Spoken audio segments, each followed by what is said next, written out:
Deadlock जब होता है जब आप आपस में बात ही नहीं कर रहे होते। हम रोज़ाना की बुनियाद के ऊपर गुफ्तगू कर रहे हैं और उम्मीद है कि एक बेहतर कानून हम सिंध असम्बली से पास करवाएंगे। मेरे लिए अच्छी उम्मीद ये भी है कि जो सुप्रीम कोर्ट का फैसला था, सिंध हुकूमत ने उसको चैलेंज भी नहीं किया ना, तो इसके माने ये हैं कि वो उस पर अमल करना है। जहाँ तक कोई वजारतों वाली बात है, कोई वजारत कोई और किसी चीज़ पर हमारी ना बात हो रही है ना हम सोच रहे हैं। कानून आ जाए सिंध में, कराची से लेकर कश्मीर तक हर शहर हर ज़िले के मेयर के पास ये इख्तियार हो कि वो बल्दियाती हवालों से लोगों के काम बेहतर अंजाम दे सके। ये हमारा मतमा नज़र है। अच्छा थैंक यू। भाई, इसी इवेंट के हवाले से रेलेवेंट, आपसे पहले जब आपने चाय दिया तो उसमें भी मैंने ये बात की थी कि पहले मिनिस्टर भी यही कहते रहे, वजारत मैरी टाइम अफेयर कहती रही कि कराची से जो वेस्टेज है, जो अनट्रीटेड वाटर है और बाकी गंद जो है टनों के हिसाब से रोजाना जाता है, हम इस पर बात करेंगे। साबका मिनिस्टर क्लाइमेट चेंज जरताज गुल ने भी इस पर बात की थी, मगर अमली तौर पर हमने कोई काम नहीं देखा। आपने कहा हम ब्लेम गेम नहीं करेंगे, काम करेंगे, तो इस पर एक्शन कब से होगा? देखिए, पहली बात तो मैं बता दूं ना कि वज़ीर आज़म पाकिस्तान ने मरीन पॉल्यूशन के ऊपर एक कमेटी बनाई, मिनिस्टर पोर्ट एंड शिपिंग या मैरी टाइम उसके चेयरमैन। ये कमेटी बनी है साल 2009 में। आज तक आपको पता है उसकी कितनी मीटिंग्स हुई हैं? टोटल 5 मीटिंग्स हुई हैं। मैंने मीटिंग उसकी पहली चेयर की है 9 मई को, ठीक है। आज हम खड़े हैं, कौन सी जून की तारीख है? 8 जून। एक महीने पहले मैंने यानी आते ही वजीर बनने के 2-2.5 हफ्ते में उसकी मीटिंग चेयर की। मुझे ये बताया गया है कि इससे पहली जो मीटिंग थी ना मरीन पॉल्यूशन पे, वो हुई है 6 साल पहले। तो हमने बुलाया सिंध एनवायरमेंटल प्रोटेक्शन अथॉरिटी को, वाटर एंड सीवरेज बोर्ड को, KMC को, मिनिस्ट्री ऑफ एनवायरनमेंट को, सूबे की हमारे जितने चेयरमैन साहिबान हैं, PNSC के, KPT के, पोर्ट कासिम के, सारे के सारे वहाँ शरीक थे और दीगर ऑफिसर्स। और हमने कहा कि ये इसमें रुकावटें क्या क्या हैं।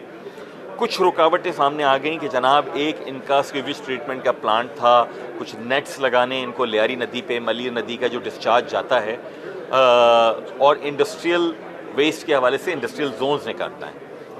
इन 1 महीने से कम में मैंने क्या किया, कराची चेंबर ऑफ कॉमर्स जाके सनतकारों को बताया कि ये आपके बच्चे सेव द टर्टल कैंपेन चला रहे हैं और आपकी फैक्ट्री फुजला फेंक रही है, ये सिलसिला नहीं चलेगा, इसको बंद करना है।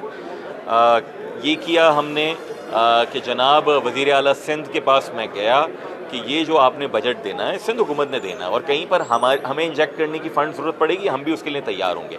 लेकिन जो नेट्स लगाने हैं उन दोनों के दोनों कामों के लिए वज़ीर आला साहब को बताया कि आपका महकमा ये कह रहा है, जो उनके उनके ताबे जो महकमे हैं, कि अगर टोटल फंड्स मिल भी जाएं तो कई सालों में ये काम होगा। मैंने कहा कई सालों का काम नहीं है। तीसरी बात ये की कि मरीना क्लब से मैं गया पोर्ट कासिम, तो वो ऐसा लगा कि सीवेज के पानी में चल रही है। तो मैंने उन लोगों से भी और DHA और इन सब से भी मुशावरत शुरू की है कि जनाब ये जो फुजला है जिस तरह से आप फेंक रहे हैं, ये तो तरीक़ेकार नहीं चलेगा। मैरी टाइम अफेयर्स मिनिस्ट्री जो कुछ कर सकती है कागज़ में, मैं किसी सनतकार का किसी का खाना खाने का रवादार नहीं हूँ जब तक वो ये तय नहीं कर लेंगे कि मेरी जो सनत है ना वो फुजला नहीं फेंक रही है। तो this is my very like open claim, और आप इसको वाउच कर सकते हैं। शॉर्ट सवाल है कि बजट कैसा देख रहे हैं, क्योंकि you are the part of budget बहुत सख्त होगा। देखिए सख्त किस तरह से होगा, यानी पिछले साल हुकूमत ने 900 अरब रुपए का तरक्याती बजट कहा था, वो आधी से ज़्यादा मेरे ख्याल में दिसंबर तक ही उसको 600 अरब के ऊपर ले आए थे, 1/3 काम कर दिया था। तो तरक्याती अखराजात जो नेसेसरी हैं वो रखे जाएंगे। जो मुझे अंदाज़ा है आज NEC की मीटिंग हो रही है, सारे वज़राए आला साहिबान बैठेंगे वज़ीर आज़म साहब के साथ और सब कुछ। लेकिन जो हमारे फोकस है रेवेन्यू कलेक्शन के ऊपर और टैक्सेशन के ऊपर, उसमें कुछ अग्रेसिव हमें इक़दामात करने होंगे। वजह उसकी ये है कि पाकिस्तान एक मुश्किल में फंसा हुआ है। बजाय इसके कि कोई तालीब पीट रहा है ये देख के कि हाँ देखो कितनी महंगाई हो रही है, मेरे भाई ये मवाजना बाद में कर लेंगे कि किसके दौर में कितनी ज़्यादा महंगाई हो गई और किसकी मिसमैनेजमेंट की वजह से हो गई। आज ज़रूरत इस बात की है, जो वज़ीर आज़म साहब ने कहा, हम सपोर्ट करते हैं कि ग्रैंड डायलॉग करें, नेशनल चार्टर ऑफ इकॉनमी होना चाहिए पाकिस्तान में। सारी जमातें मईशत के मसले पे, तालीम के मसले पे, सेहत के मसले पे सियासत ना करें, बाकी किसी भी चीज़ के ऊपर कर लें।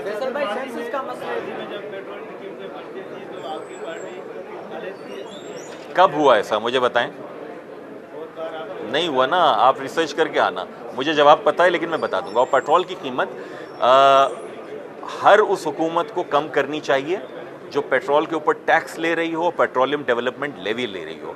आज की सूरत हाल ये है कि पाकिस्तान की हुकूमत, और इमरान खान साहब थे उस वक्त भी, उन्होंने तो खैर मजीद काम कर दिया था कि वो सब्सिडी अनाउंस करती थी जो शौकत तरीन साहब के IMF के मुआहदे की खिलाफ वर्जी थी। लेकिन आज अगर हुकूमत 17% जनरल सेल्स टैक्स IMF से मुआहदा किया शौकत तरीन साहब ने कि लेंगे पेट्रोल पे, 1% भी नहीं ले रही।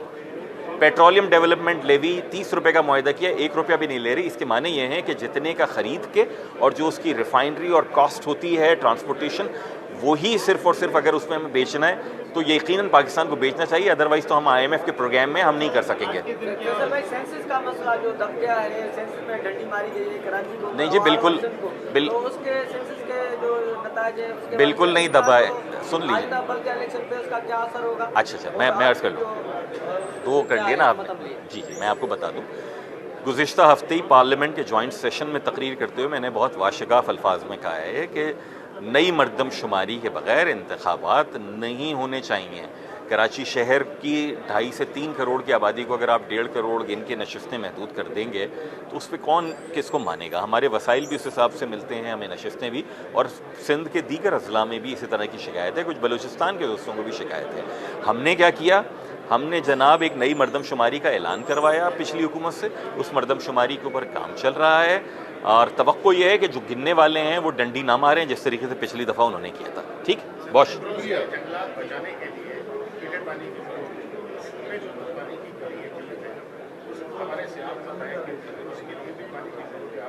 ओवरऑल पानी की पाकिस्तान को किल्लत का सामना है। हम जिस माहौलियाती मसाइल से निमट रहे हैं कि एक तरफ ग्लाशियर ने पिघलना शुरू कर दिया इस गर्मी में, दूसरी तरफ हमारे समंदर का दर्जा हरारत कई डिग्री बढ़ चुका है। उसके नतीजे में जो हमें मसाइल हैं उसमें से एक ये भी है कि दरियाओं में, क्योंकि बारिश भी कम हुई है, गर्मी भी ज़्यादा हो गई है, दरियाओं में पानी कम आया है तो यकीनन टेल के ऊपर भी कम आया है। तो ये तवक्को यही है, ख्वाहिश है, दुआ है कि हमें जल्द अर्ली मानसून नसीब हो जाए तो कुछ पानी यहाँ पर छूटेगा। बाकी मैंग्रोव की प्लांटेशन के लिए, उनको प्रोटेक्टेड करने के लिए जितना काम हम जो स्टेक होल्डर्स हैं जो इसके लिए काम करते हैं उनके साथ मिलकर बिल्कुल करेंगे। नहीं, सिंध गवर्नमेंट नहीं, एक सिंध गवर्नमेंट जो है, वफाक भी पानी का ऐसा तो नहीं है घर में किसी की बाल्टी में पानी पड़ा है वो डाल देगा दरिया में। उस पानी को पहाड़ों से चश्मों के ज़रिए आना है या बारिशों के ज़रिए आना है, तीसरा तो कोई और तरीक़ा नहीं है ना। भारत के साथ तो दरियाओं के मुआहदे हम आज से 50 साल पहले करके बैठ गए थे, जो हमारे मौजूदा हैं वो उसी नेचुरल रिसोर्स से आएंगे। तो जो सिंध गवर्नमेंट का क्लेम है, हम जी बिल्कुल उसके साथ बैठेंगे और उसको सपोर्ट करेंगे कि अगर कहीं हमारे वाटर कोटा के ऊपर ज़्यादती हो रही है, जो इरसा ने तय किया है उसके ऊपर सबको अमल करना है, इसमें कोई दो राय नहीं है। ठीक, वो कह दिया, आपने सुना ही नहीं। हजारों टन कचरा जो है सालाना, अरे वो एक ऐड कर लेते हैं, समंदर में फेंक दिया जा रहा है, उसका जिम्मेदार इसको समझ रहे हैं जी हाँ। MQM का गवर्नर कब आएगा? नहीं, MQM का गवर्नर नहीं, सिंध का गवर्नर जल्द आएगा, पहली बात। और दूसरी बात ये कि मैं भी आप भी शरीक हैं भाई और मैं भी शरीक हूँ। हम में से जो ये काम करता है, क्योंकि ये सिर्फ हुकूमत तो सीवरेज लाइन को कर देती है और स्ट्रॉन्ग वाटर ड्रेन को ना, मैं और आप साहिल पे जाके जो कचरा फेंक के आते हैं। एक ओवरऑल अवेयरनेस कैंपेन की ज़रूरत है, इंशाल्लाह ताला हम अपने तय करेंगे उसको। ठीक, थैंक यू।